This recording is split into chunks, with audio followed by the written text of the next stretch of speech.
এ জগৎ মিথ্যা নয়। এ জগতের মধ্যেই তিনি তার সৌন্দর্যকে, মাধুর্যকে প্রকাশ করেছেন। মৃত্তিকার ঘট দর্শন করলে যেমন কুমোরের কথা মনে হয়, মাটি আপনা আপনি ঘট হতে পারে না, কোনো কুমোরের মনোসংবেদ্য পরিকল্পনার দ্বারা রূপ নিয়েছে মাটিটা ঘটে। তেমন মাটির বা মৃত্তিকার ঘট দেখলে যেমন কুমোরের কথা স্মরণ হয়, এই অনন্ত বিশ্বব্রহ্মাণ্ড সুচারুরূপে সৌন্দর্য মাধুর্যে অলৌকিক তত্ত্বে যিনি সৃষ্টি করেছেন, জগৎ দেখলেই বিস্মরণ না বরঞ্চ ঈশ্বরকে স্মরণ হয়, তিনিই রূপ দিয়েছেন। জগৎ মিথ্যা নয়, কারণ সত্য সুন্দর ভগবান কৃত যে জগৎ সৃষ্টি তা মিথ্যা হতে পারে না। তবে জগৎ অনিত্য, মিথ্যা নয়। কি বলা হলো? খুব ধ্যান দিতে হবে। আমরা পরম সত্যকে জানবো, সত্য নয়। ভাগবত প্রথমেই সেটি বলছেন। পরম সত্য কি না, জগৎ মিথ্যা নয়। জগৎ সচ্চিদানন্দকৃত সৃষ্টির মাধুর্যে আনন্দে এ জগৎ সত্য, তবে জগৎ অনিত্য। অনিত্য মানে জগৎ বেশি দিনের নয়। এখন এই জগৎ অনিত্য আর জগদীশ্বর নিত্য, এটি জানার নাম হলো পরম সত্য। পরিষ্কার হলো না? জগৎ অনিত্য, ঈশ্বর চির সত্য, এটি জানার নাম পরম সত্য। তো এটা মৌখিক আমরা বলি জগৎ অনিত্য, জগৎ ক্ষণস্থায়ী, জগৎ বিনাশশীল, কিন্তু একমাত্র ঈশ্বরই সত্য। এই প্রপঞ্চ যা কিছু সৃষ্টি চরাচর এগুলো অনিত্য, এটি যথাযথ রূপে প্রজ্ঞার দ্বারা, অনুভূতির দ্বারা জানার নামই হলো মহা সত্য। এখন জগৎ অনিত্যকে জানতে হবে। এই শরীর, সংসার, পঞ্চভূত অনিত্য, এটি যথাযথ রূপে অনুভূতিতে আসতে হবে। তখনই পরম সত্যরূপ আপনি জানতে পারবেন। জগতের প্রতি যে মোহ, ত্রিগুণ মায়ার প্রতি যে আসক্তি, মোহ যতদিন আছে ততদিন সত্য জানলেও পরম সত্য জানা হবে না। এই জন্য শরীর, সংসার সেই মহাসত্য জানার একটি উপায় মাত্র। এই শরীরটা পেয়েছি, সংসারটা পেয়েছি, এটি ওই পরম সত্যকে অর্থাৎ সচ্চিদানন্দকে, ঈশ্বরকে জানার জন্য, তাকে প্রাপ্তির জন্য। কিন্তু এগুলি যদি তার প্রাপ্তির পথে, তার ভজনের পথে অন্তরায় হয়, অন্তরায় তো হয়েই গেছে। দেহ নিয়ে, সংসার নিয়ে আমাদের মাতামাতি তো কম না, আমাদের আসক্তি তো কম না। এই আসক্তি যতদিন আছে ততদিন মহাসত্য থেকে আমরা অনেক দূরে, অনেক দূরে। এই জন্য ভাগবত প্রথম বলছে ধ্যান করো সত্যং পরং ধীময়ি। সেই মহাসত্যের, পরম সত্যের ধ্যান করো। জগতের ধ্যান, জগতের চিন্তা, জগতের মোহ, এটি অন্ত না হওয়া পর্যন্ত তুমি পরম সত্যের অনুসন্ধান পাবে না। কি করে বোঝায়? দেখুন, আপনি কোনো দূরে যাত্রা করবেন, মথুরায় যাবেন। মথুরা যাওয়ার আগে আপনি টিকিটটা 1 মাস বা 2 মাস আগে কেটে নেন, স্বাচ্ছন্দ্যে যাত্রা যাতে সরল হয়, সুখপ্রদ হয়। টিকিটটা কাটার পর উপযুক্ত সময়ে আপনি উপস্থিত হন, সেই রেল স্টেশনে উপযুক্ত সময়ে উপস্থিত হন। ট্রেনেও উঠলেন, আপনার কামরায় সিটেও উঠলেন। এখন ট্রেনের কামরাতে সিটে ওঠার পরে যদি কেউ জিজ্ঞাসা করে আপনি ট্রেনে উঠেছেন কেন, সিটে বসার জন্য, কি উত্তর হবে? সিটে বসার জন্য ট্রেনে উঠেছেন। মথুরাতে বা গন্তব্যে পৌঁছাবো বলে ট্রেনে উঠেছি, সিটে বসছেন কেন? বলে যাত্রাটা সুখকর হবে, দাঁড়িয়ে তো যাওয়া যায় না, এই জন্য সিটের প্রয়োজন। কিন্তু সিটে বসবার জন্য ট্রেনে উঠেছে কি? একটু পরে জল বের করলেন, জল টল গুছিয়ে নিয়েছেন খাদ্যাদি। কেউ যদি প্রশ্ন করে ট্রেনে উঠেছেন কি জল খাওয়ার জন্য, উত্তর কি হবে? একই উত্তর হবে, মথুরায় যাব বলে উঠেছি, কিন্তু পিপাসার্ত জল একান্ত প্রয়োজন। আচ্ছা, আপনি ক্ষুধাতে খাদ্য খাবার যেটা প্রস্তুত করে গৃহ থেকে প্রস্তুত করে এনেছেন, সেটা খাওয়ার বেলায় যদি একই প্রশ্ন করা হয় ট্রেনে উঠেছেন কি খাওয়ার জন্য, বললো না, মথুরায় যাওয়ার জন্য, কিন্তু খাওয়াটা প্রয়োজন। রাত এলে যখন ঘুমাচ্ছেন, দূরের যাত্রা, ট্রেনে উঠেছেন কি ঘুমানোর জন্য, বললো না, ঘুমানোটা প্রয়োজন, খাওয়াটা প্রয়োজন, বসাটা প্রয়োজন, জলপানটা প্রয়োজন, কিন্তু লক্ষ্য হলো মথুরায় যাওয়া। আচ্ছা, ট্রেনের কামরাতে আপনি একা নন, নানান বয়সী নানান বিচিত্র মানুষ আপনার চারপাশে। সময় যত গড়িয়ে যায় তত সম্বন্ধ তৈরি হয়ে যায়। কেউ কাকা, কেউ কাকিমা, কেউ বন্ধু। ছোট বাচ্চা থাকলে স্নেহের পাত্র হয় কিনা, সম্বন্ধ হলো কিনা একটা।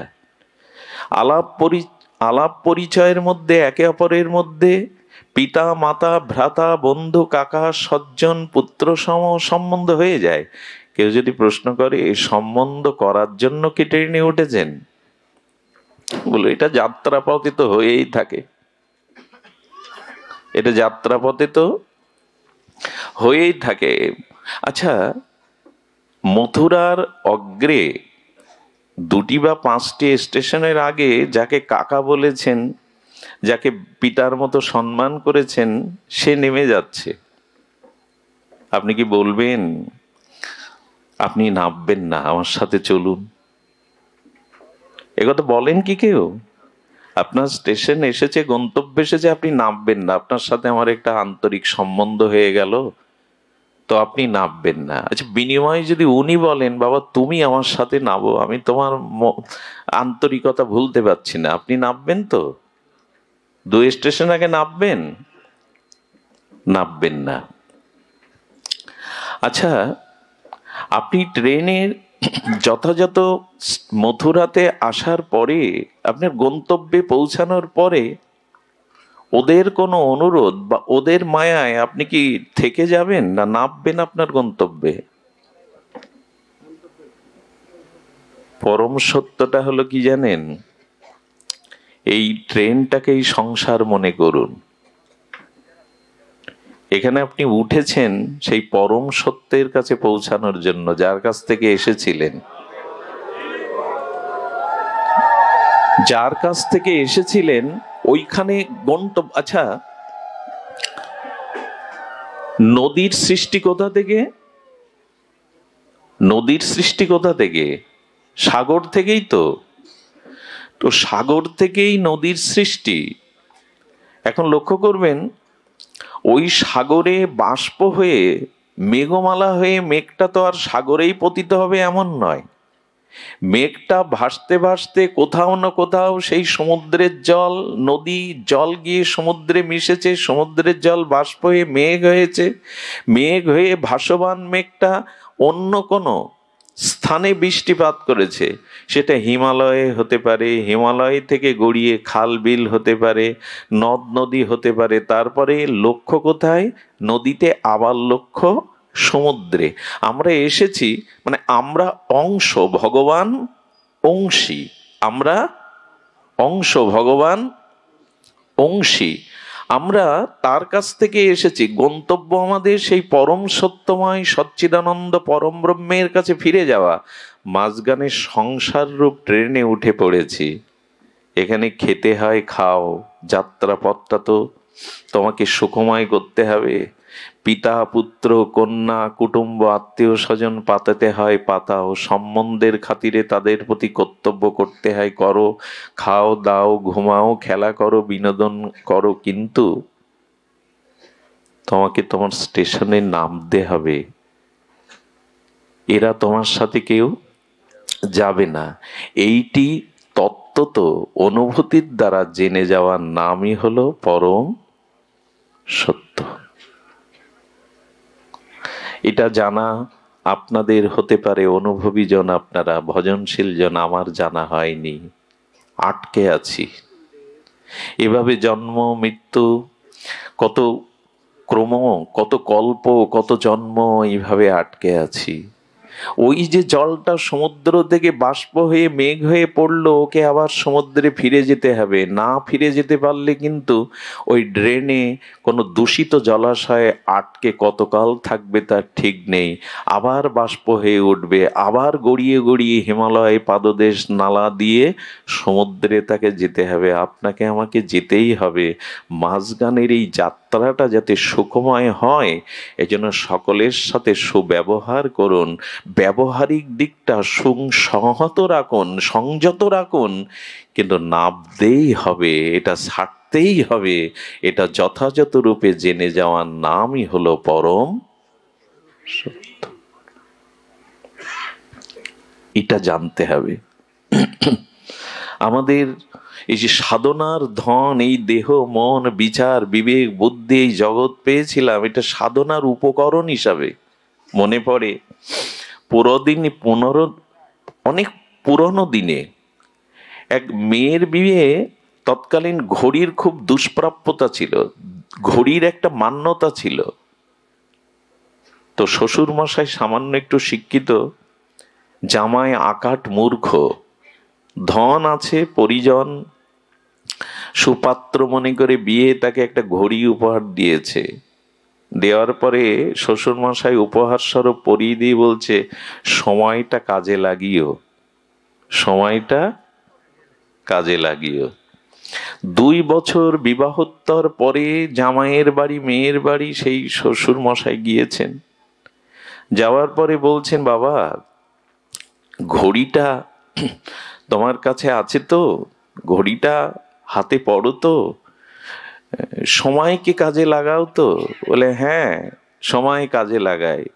কি করেছে জানেন? ঘড়িটা সামনে ধরার পর দেখে ঘড়ির ওপরের যে পাট, সেইটা খুলে ওর মধ্যে চুন রাখা শুরু করেছে। পান খায়, যে ওপরের পাটটা, ওইটা খুলে ওর মধ্যে চুন ভরে রেখেছে। চাষা কৃষিকাজ টাজ করে, পান খাওয়া অভ্যাস আছে, ওর থেকেই চুন বের করে, বেশ খাপ মতো হয়েছে। সময় কাজে লাগিয়েছে। আমিও লাগিয়েছি সময় কাজে। দেহ পেলাম, সংসার পেলাম, বিবেক পেলাম, বিচার পেলাম, ভাগবত পেলাম, তুলসী পেলাম, নাম পেলাম, অনুরাগী ভক্ত সঙ্গ পেলাম, কিন্তু সময় কাজে লাগাইনি, অন্য কাজে ব্যয় করে দিয়েছি। ঘড়ির খাপ খুলে চুন রাখতে শুরু করেছি, বেশ করেছি, সময় খুব কাজে লাগিয়েছি। সময় কিন্তু চলে যাচ্ছে, সময়কে পাওয়া যাবে না, খুব ভুল হয়ে যাচ্ছে। পরম সত্যের পথে এসে বড় ভুল হয়ে যাচ্ছে। এই জন্য শাস্ত্রে বলছেন, এটি সাধনার ধন হিসাবে কাজে লাগাও, সময়টাকে কাজে লাগাও।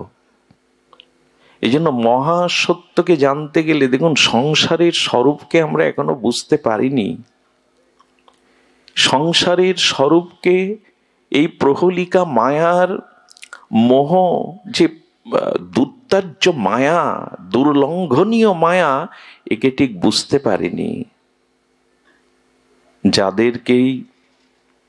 যাদেরকেই এমন করে মোহমায়ায়, মায়াতে মুগ্ধ হয়ে আবিষ্ট হয়ে আছি, বুঝতে পারিনি এরা কেউ সত্য নয়। এরা মহাসত্যের পথে বাধা, এই মোহ, এই মায়া। এই জন্য আমাদের কিঞ্চিত উচিত হবে এই মোহমায়া থেকে নিজেকে মুক্ত করার চেষ্টা করা, পরম সত্যের সন্ধান করা। হ্যাঁ, এই জগৎ একরকম স্বপ্নই, এই জগৎ একরকম স্বপ্নই। সংসার স্বপ্ন মানো ছিল ঠাকুর নরোত্তমের এই মহাবাণী, সংসার স্বপ্ন মানো। আর সংসার স্বপ্ন মেনেছি।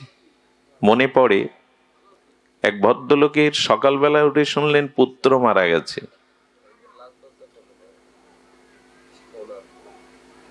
মৃত পুত্রকে নিয়ে কাঁদবে, কিন্তু উনি হাসছেন।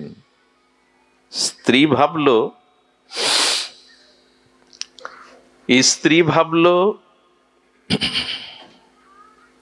যে পুত্রহারা পিতার শোকের কারণে তিনি উন্মাদ হয়ে গেছেন, স্মৃতিশক্তি হারিয়েছেন। স্ত্রীর মুখপানে চেয়ে বললেন, আমি স্মৃতিশক্তি হারাইনি, তবে পুত্র হারিয়ে আপনি হাসছেন, কখনো আবার কাঁদছেন। বললেন, আমি কাঁদবো না হাসবই বিচার করছি। কথা বলেন না, কি বিচার করছেন? আমি ভোরবেলা স্বপ্ন দেখলাম আমি রাজা হয়েছি, আমার পুত্র জন্ম নিয়েছে, রাজপুত্র। সকালবেলা উঠে দেখছি এই পুত্র মারা গেছে। এখন ওই রাজা হওয়ার, রাজপুত্র প্রাপ্তিতে হাসবো না এই পুত্র হারিয়ে কাঁদবো, এটাই বিচার করে পাচ্ছি না। বলেন, ওটা তো স্বপ্ন, এটা তো সত্য। বললেন, ঠাকুর মশাই বলে দিয়েছেন, ভাগবত বলে দিয়েছে, সংসারটাও একরকম স্বপ্ন। তো সংসার যদি স্বপ্ন হয়, ওটাও যদি সত্য হয়, আমি বিচার করছি ওটার প্রাপ্তিতে আমি হাসবো না এটা হারানোর জন্য কাঁদবো। কি বিচার দেখুন। হ্যাঁ, রাতের স্বপ্নটা ক্ষণিকের, আর সংসারের স্বপ্নটা একটু দীর্ঘ সময়। এটা স্বপ্ন ছাড়া কিছু নয়। এইভাবে তত্ত্ব অনুভূতির দ্বারা জেনে যাওয়ার নাম হলো পরম সত্যকে জানা। এই জন্য ভাগবতের প্রথম শ্লোকে এসেছে সত্যং পরং ধীময়ী, সেই পরম সত্যের ধ্যান করো। এই জগৎ তোমার বেশি দিনের নয়। এই জন্য শাস্ত্র বলেছেন মহাসত্যের জানার জন্য তোমাকে এই উপলব্ধিতে আসতে হবে। ত্রিগুণময় এই মায়ার সংসার অনেকটা স্বপ্নের মতোকে সত্য ভেবে আঁকড়ে ধরে ভুল করেছি। সূচনা ছিল পরম সত্যকে জানা। দ্বিতীয় শব্দটা কি ছিল? দ্বিতীয় শব্দ ছিল সত্যং পরং ধীময়ী। আচ্ছা, আমরা ধ্যান দিয়ে শুনছি তো, ভাগবত শ্রবণ করতে হবে কিন্তু ধ্যানের দ্বারা। এই গ্রন্থ সাধারণ গ্রন্থ নয়, এটি কোনো পুস্তক বা গ্রন্থ নয়। ভগবানের থেকেও যার বেশি কৃপা করুণা এই বিশেষত যুগে, তিনি হলেন ভাস্কর ভগবানের অভিন্ন কলিবার শ্রীমৎ ভাগবত। ভাগবত সাধারণ গ্রন্থ নয়, সর্ববেদান্ত সার অমল পুরাণ শ্রীমৎ ভাগবত। এর বক্তাও আশ্চর্য, এর মধ্যে মহামহিমাও বড় আশ্চর্য। যারা শ্রবণ করে, অনুভূতি দিয়ে যারা ব্যক্ত করে, তারাও আশ্চর্যবোধ।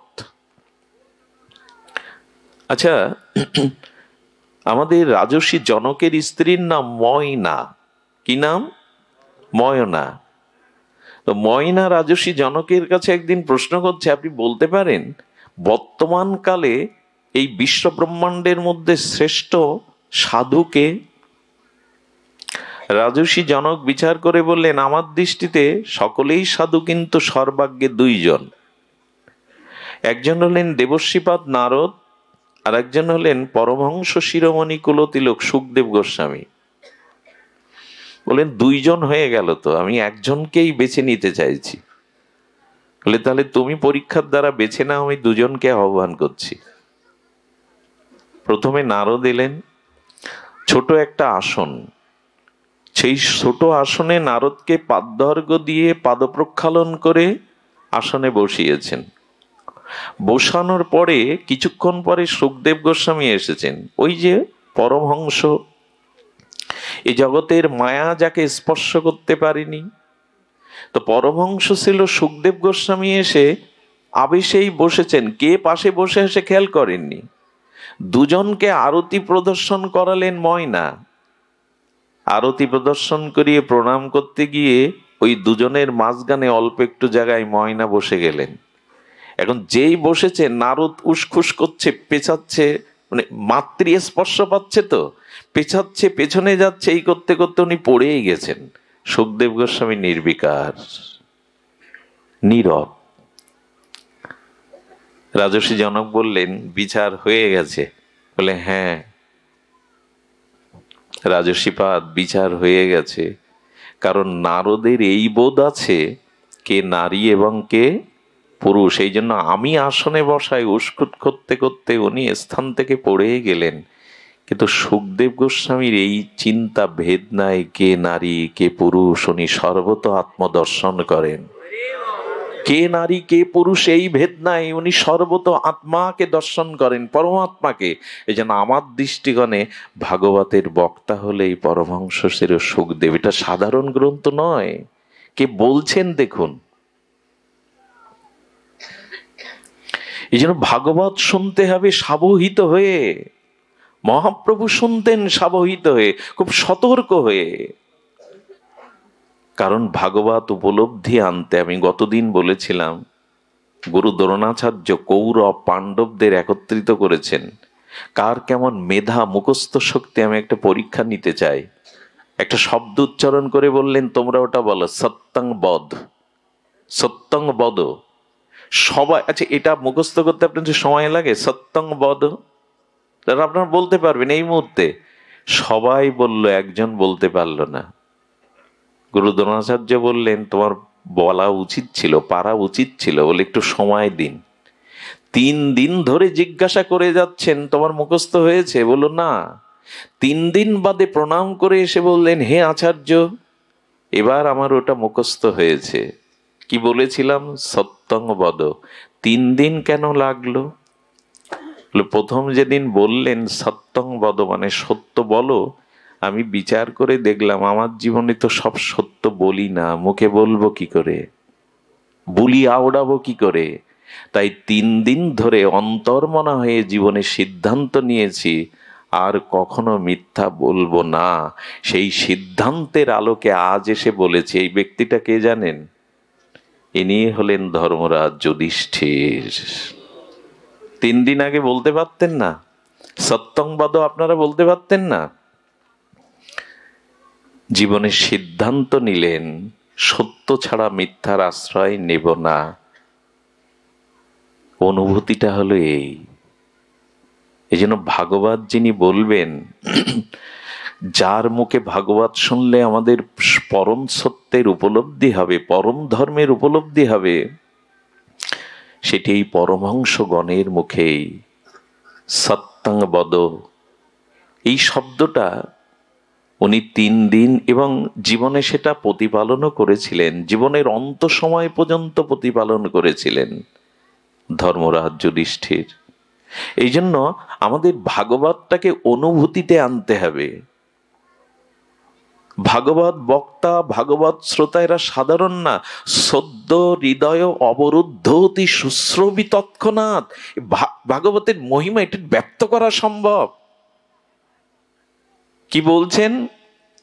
বলছেন, ভাগবত আমি শ্রবণ করার সৌভাগ্য পাইনি, শ্রবণ করব এই সিদ্ধান্ত নেওয়ার সাথে সাথে ভগবান তার হৃদয়ে বাধা পড়ে যায়, অবরুদ্ধতি।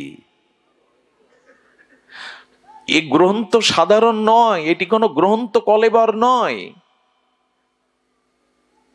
বলছেন আমি ভাগবত শ্রবণ করব, এরকম সিদ্ধান্ত সংকল্প মনে আসার সাথে সাথে সদ্য হৃদয় অবরুদ্ধতি শুশ্রবি তৎক্ষণাৎ। গোবিন্দ বলছেন শ্রবণের ইচ্ছা জাগলেই আমি তার হৃদয়ে বাধা পড়ি, শুধু বাধা পড়ি না, তার হৃদয়কে শুশ্র অর্থাৎ সেবা করতে শুরু করি, শুদ্ধ করতে শুরু করি। তাহলে শ্রবণ করলে কি হবে?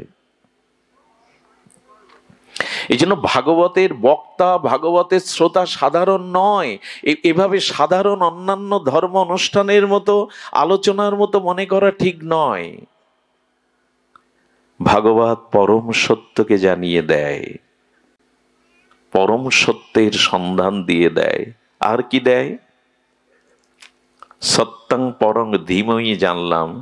আর ভাগবত হলো, কি বলেছেন, ধর্ম নয়, ভাগবত হলো পরম ধর্ম। ধর্ম পর্জিত কৈতব অত্র পরাং নির্মৎ শরণাং শতাং। প্রথমে এই শব্দ এসেছে।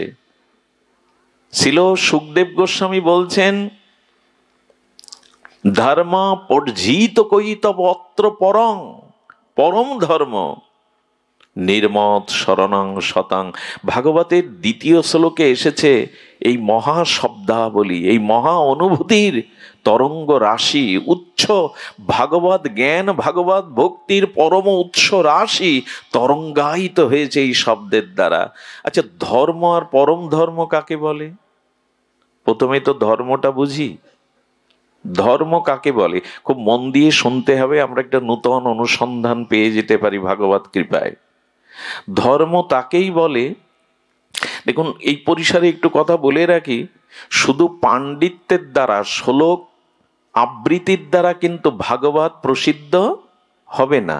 আচ্ছা, আমার মতো দুষ্ট বা আমার মতো স্খলিত চরিত্রের মানুষের যদি খুব প্রখর মেধা হয়, কারো কারো তো মেধা খুব প্রখর হয় না? দুষ্ট লোকের, শয়তান লোকেরও মেধা, মুখস্থ শক্তি খুব বেশি হয় না? অনেকেরই হয়, হয় কি না? তা পুরো 18,000 শ্লোক আমি মুখস্থ করলাম, ঘন্টার পর ঘন্টা শ্রোতাকে মোহিত করে আবৃত করলাম, এই লক্ষণেই কিন্তু তিনি ভাগবত বক্তা নন। অনেক দুষ্ট শয়তান লোকেরও মুখস্থ শক্তি, মেধা শক্তি থাকতে পারে। কে তবে ভাগবত? না, ওই মুখস্থ বা ওই মেধার সাথে সাথে যার সমস্ত চিত্ত মন দেহ ভগবত চরণে পরম ধর্মে সমর্পিত হয়েছে, ওই রসে যিনি রসজ্ঞ হয়েছেন, ভাবুক হয়েছেন, তিনি ভাগবত। শুধু পাণ্ডিত্য দিয়ে ভাগবতকে পরিমাপ করা হয়নি, পাণ্ডিত্যের সাথে সাথে হৃদয়ে অপ্রাকৃত অনুভূতির ভজন রসসিক্ত রসিক বা ভাবুক হতে হবে। তার ভিতরে ভগবত প্রেমের রস আছে কিনা, তিনি অনন্ত ভাগবত চেতনার ভাবুক কিনা, তবেই তিনি ভাগবত। আমাদের মতো নরাধম মাদিস্য জীবের মতো এই আসনে বসবার কোনো অধিকার নেই, এবং আমাদিস্য এরকম জীবাধমের পক্ষে ভাগবত প্রকাশ করাও সম্ভব নয়। অপ্রাকৃত বস্তু কখনো প্রাকৃত গোচর হয় না। এই জন্য আমরা পরম ধর্ম জানার আগে জানি ধর্ম কাকে বলে।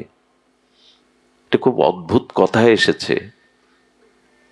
দেখুন, ধর্ম আজকে আচারিত হচ্ছে প্রচুর, কিন্তু প্রকৃত ধর্মটা কি একটু ধ্যান দিতে হবে। রাবণ সারাটি জীবন তার পাণ্ডিত্য, আমার মনে হয় রাবণের পাণ্ডিত্যের মতো পাণ্ডিত্য ভূমণ্ডলে খুব কম ছিল। আমরা তো মুখস্থ করে শ্লোক মুখস্থ করতে পারি না, দেখে দেখে বলি, আর অনর্গল শ্লোক রচনা করে বলতেন। তার মেধা, তার বিদ্যা বৈদুষ্য জগতে বড় বিখ্যাত রাবণের।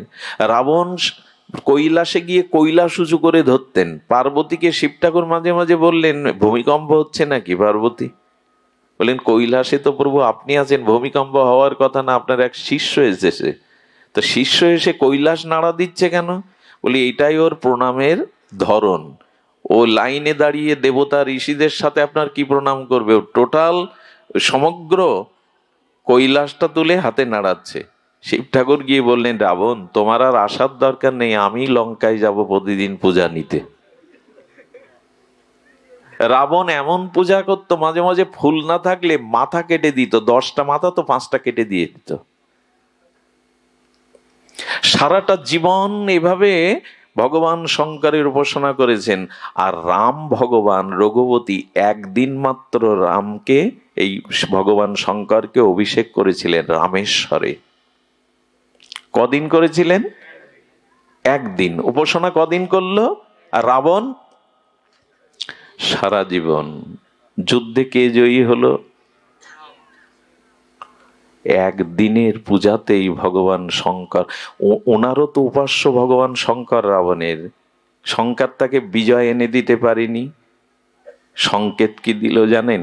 ধর্মকর্ম সারা জীবন করলাম, পূজা পার্বণ শ্রবণ কীর্তন সারা জীবন করলাম, কিন্তু প্রকৃত ধর্ম উপলব্ধি করতে পারলাম না, পাওয়া যাবে না। অল্প ধর্ম করুন, কিন্তু চরিত্র, নিজের ব্যবহার, নিজের বিবেক বিচার এগুলো সনুন্নত রাখুন। বেশি পূজার প্রয়োজন হবে না, বেশি আরাধনাও লাগবে না। এখন তো স্রোতের মতো বইছে ধর্ম, স্রোতের পূজা পার্বণ যাগ যজ্ঞ স্রোতের মতো বইছে। একদিনের আরাধনায় ভগবান শঙ্করের কৃপা পেলেন। আমরা তো কত কাল ধরে কাজ করছি।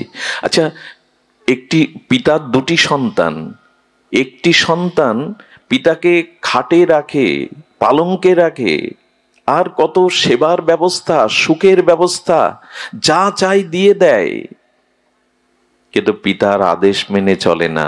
আরেকটি সন্তান পিতাকে ওইভাবে সেবা করতে পারে না, মাঝে মাঝে এসে প্রণাম করে, কিন্তু পিতার আদেশটা জীবনে প্রতিপালন করে। পিতার কাছে গ্রহণীয় কে হবে? আদেশ পালন করে। ধর্ম তাকেই বলে। ধর্ম কাকে বলে? কর্তব্যের পথে যিনি চলেন, কর্তব্যের পথে যিনি চলেন এবং যার কর্তব্য কর্মের মধ্যে ধ্যান দিন। ধর্ম শব্দের একটা অভিনব অর্থ হলো যিনি ঈশ্বর বা শাস্ত্র প্রদত্ত কর্তব্য কর্ম পরায়ণ হয়ে সমষ্টি অর্থাৎ বেষ্টির সাথে সাথে নিজের সাথে সাথে অন্যের কল্যাণ করেন, ইনি ধর্ম করেন। বোঝা গেল না? শাস্ত্র ও ঈশ্বর নির্দিষ্টিত কর্তব্য কর্ম যিনি করেন এবং যিনি শুধু নিজের মঙ্গল না চেয়ে সমষ্টি সকলের মঙ্গল চান, ইনি ধর্ম করছে। যিনি শুধু নিজের উদ্ধার নিজের কল্যাণের জন্য কর্তব্য কর্ম শাস্ত্র যাগযজ্ঞ করছে, তিনি ধর্ম পালন করছেন না। এটাকে স্বার্থ বলা যায়। কি বলা যায়? আজকের এত যাগযজ্ঞে কাজ হচ্ছে না কেন জানেন? শুনে নিন। সমষ্টির কল্যাণ নিজ কল্যাণের সাথে যদি আপনি না চান, সে যোগ্য নয়, সেটি আদৌ ধর্ম নয়। আমাদের ভাগবত কি বলে দিয়েছেন জানেন? এত বড় কথা কোনো শাস্ত্র বলেনি যে অপরকে অপমান করবার জন্য, অন্যের কাছে প্রতিযোগিতায় নিজের মান সম্মান বাড়ানোর জন্য, নিজের যশ খ্যাতি অহমিকা প্রকাশের জন্য যজ্ঞ করে এর মাথা কেটে নাও। ভাগবত বলেছেন। এই শব্দ উচ্চারণ করতে গিয়ে আমার লোম খাড়া হচ্ছে, ভয় হচ্ছে কথাটা বলতে। অপরকে দেখানোর জন্য, অপরকে অপমান করবার জন্য, নিজের যশ খ্যাতি ঢাকঢোল পিটানোর জন্য যারা ধর্মীয় যজ্ঞ করে, মাথা কেটে নিতে বলেছেন তাদের। শুধু বলেননি, মাথা কাটাও হয়েছিল। পৃথিবীতে প্রথম যজ্ঞ কে করেছিল বলুন? এই পৃথিবীতে প্রথম যজ্ঞ করে দক্ষ প্রজাপতি। দক্ষ, উনি প্রথম যজ্ঞ করেন। সে যজ্ঞ সাধারণ না, ঋষিরা ছিল, মুনিরা ছিল, দেবতারাও ছিল, ব্রহ্মাজিও ছিলেন। শিবকে অপমান করবার জন্য, শিবকে নিচ করবার জন্য এই যজ্ঞে ওর মাথা কেটে নেওয়া হয়েছিল।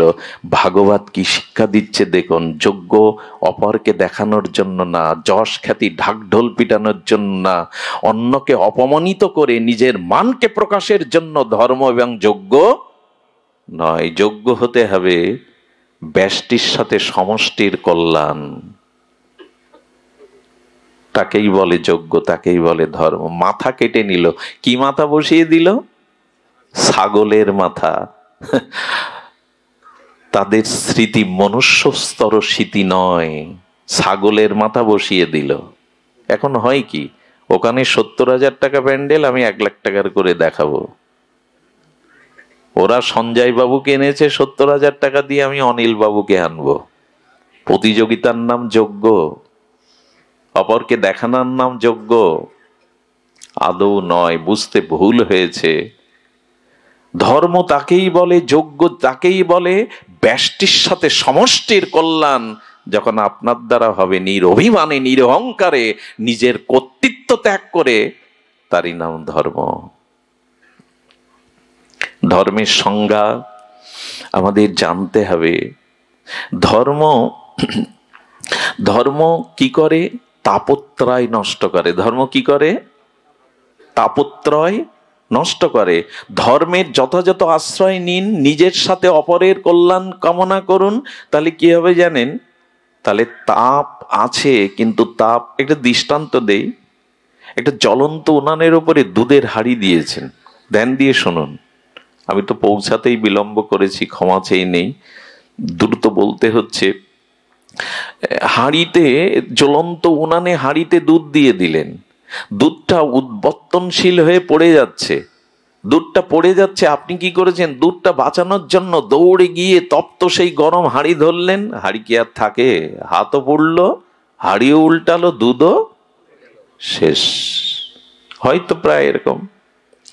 কিন্তু একজন ব্যক্তি দেখছেন দুধ উদ্বর্তন হয়ে যাচ্ছে, তিনি একটা গামছা নিলেন, নরম কাপড় নিলেন, নিয়ে ধীরস্থির ভাবে গিয়ে কাপড় দিয়ে, নতুন গামছা দিয়ে ধরে লাবালেন। তাপ লাগলো তো? হাত পুড়লো তো? পড়লো কি? পাত্র উল্টে গেল কি?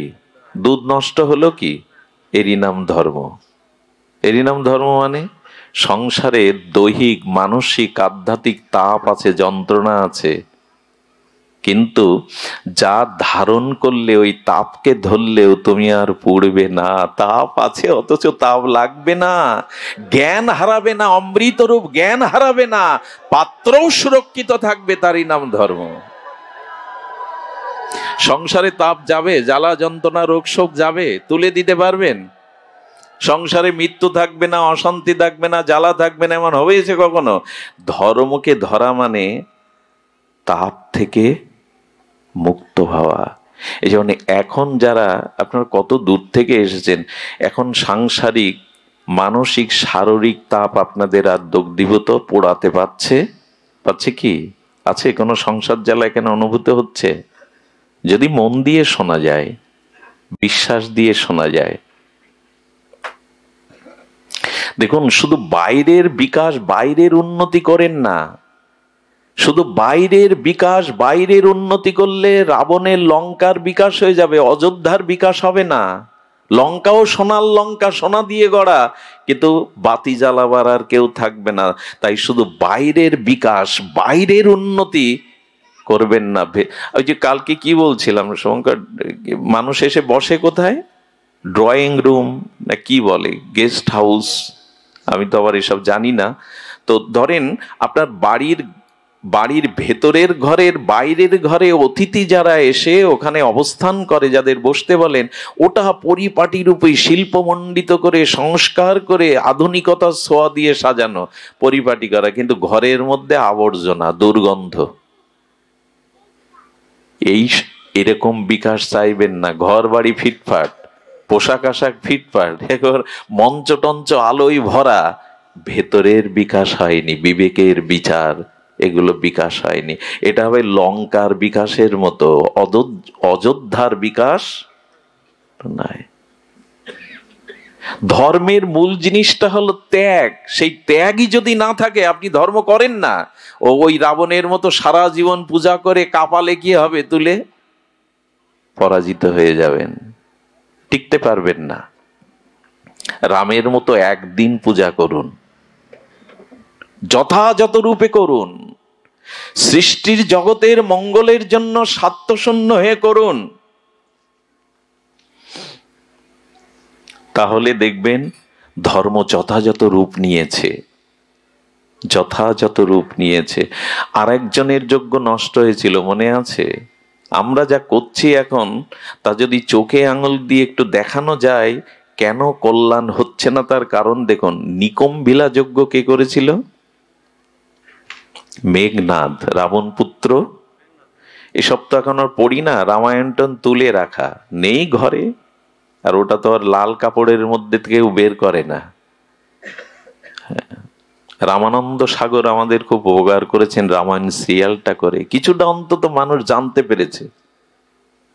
ইন্দোনেশিয়ার মতো রাষ্ট্রে রামায়ণকে, মহাভারতকে তাদের পাঠ্যপুস্তক হিসাবে স্বীকৃতি দিয়েছে। আর আমার দেশের সনাতনী হিন্দুরা রামায়ণ খোলে না, মহাভারতও খোলে না। দেখুন মহাভারতের চরিত্র, রামায়ণের চরিত্র কি পার্থক্য। মহাভারত এক সিংহাসনের জন্য, হস্তিনাপুরের সিংহাসনের জন্য কৌরবরা শেষ হলো, সব শেষ হলো।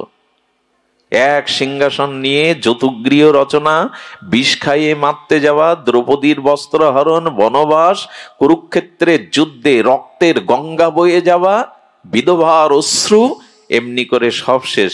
আবার অযোধ্যার এক সিংহাসনের অবস্থা দেখুন, ওখানে এক সিংহাসনে ভরতকে বসাবে বলে রাম বনবাসে চলে গেল, ওই একই সিংহাসনের জন্য। আর ভরত প্রভুর পাদুকা 14 বছর ছাতা ধরে প্রতিপালন করলেন। ওখানে যুদ্ধ নেই, ত্যাগের কারণে, আর এখানে ভোগের কারণে। কি অদ্ভুত দৃষ্টান্ত দেখুন তো সনাতন ধর্মের। মহাভারত দেখাচ্ছে এক সিংহাসনের জন্য কুরুক্ষেত্র হয়, অযোধ্যা শেখাচ্ছে এক সিংহাসনের জন্য 2 জন আত্মত্যাগ করছে। একজন 14 বছর বনবাস যাচ্ছে, আর একজন পাদুকাকে সিংহাসনে রেখে পূজা করছে। ত্যাগ কাকে বলে দেখো, ধর্ম কাকে বলে, বাঁচতে শেখায় রামায়ণ। ত্যাগ করো, আর হয়েছে ত্যাগ। আমি বাঁচলেই হলো, আমি খেয়ে পরে আমার ঘরের মধ্যে বউ ছেলে মেয়ে আত্মীয় স্বজন এরাই ভালো থাকলে হলো, জগৎ প্রলয় হোক তাতে আমার কি। এখন ধর্ম এই, এখন যাগযজ্ঞ এই। নিকুম্ভিলা যজ্ঞ করছিল কেন জানেন? এই যজ্ঞ সম্পন্ন করতে পারলে সবাইকে নাশ করতে পারবে মেঘনাদ। বিভীষণ বলে দিল রঘুপতি রামকে, এ যজ্ঞ সৎ উদ্দেশ্য হচ্ছে না অসৎ উদ্দেশ্য হচ্ছে। অন্যকে, ধর্মকে নাশ করার জন্য, সাধুকে বিনাশ করার জন্য রামচন্দ্র লক্ষণকে দিয়ে, হনুমানকে দিয়ে সেই যজ্ঞ পণ্ড করলেন। যজ্ঞ ভেঙে দেন ভগবান। যদি সেই যজ্ঞ সাধু নিপূরণের জন্য, সত্যকে অস্বীকার করে নিজের ব্যক্তি স্বার্থ পূরণের জন্য হয়, ভগবান রামচন্দ্র যজ্ঞেশ্বর সেই যজ্ঞ নষ্ট করে দিলেন। কি হবে যজ্ঞ করে যদি আপনি জগতের, সমাজের, অন্যের কল্যাণ না হয়? শুধু হই হুল্লোড় করা। ধর্ম তাকেই বলে যা তাপ হতে বিবেক জ্ঞানকে সুরক্ষিত করে, তাপ লাগতে দেয় না। সব থেকে বড় ধর্ম। এই জন্য আমাদের নিজের কল্যাণের সাথে সাথে অন্যের কল্যাণ আর সকলের জন্য ত্যাগ স্বীকার করা, এটা যতদিন না আসবে। দেখুন সব থেকে বড় কথা, জাম্ববান সাধুর পোশাক পরেনি, কিন্তু জাম্ববান পূজিত হয়। আর রাবণ সন্ন্যাস বেশ নিয়েছিলেন, কালনিমি সন্ন্যাসের বেশ নিয়েছিলেন, ওদের পূজা হয় না। যুধিষ্ঠিরের নাম শুনলেই মানুষ মাথা নত করে, অথচ কারো ঘরের সন্তান দুর্যোধন নাম রাখে না। এর মধ্যে কারো সন্তানের নাম দুর্যোধন রেখেছেন কেউ? কেন রাখেন না? কেন? অর্জুন নাম রাখা হয়, নকুল সহদেব রাখা হয়। ত্যাগ আনুন। ধর্ম মানে অনুষ্ঠান নয়, ধর্ম মানে আমার মতো পোশাক পরিচ্ছদ নয়। জাম্ববান ভাল্লুক, ওনার সাধুর পোশাক নেই, কিন্তু রামের পাশে উনি পূজিত হন।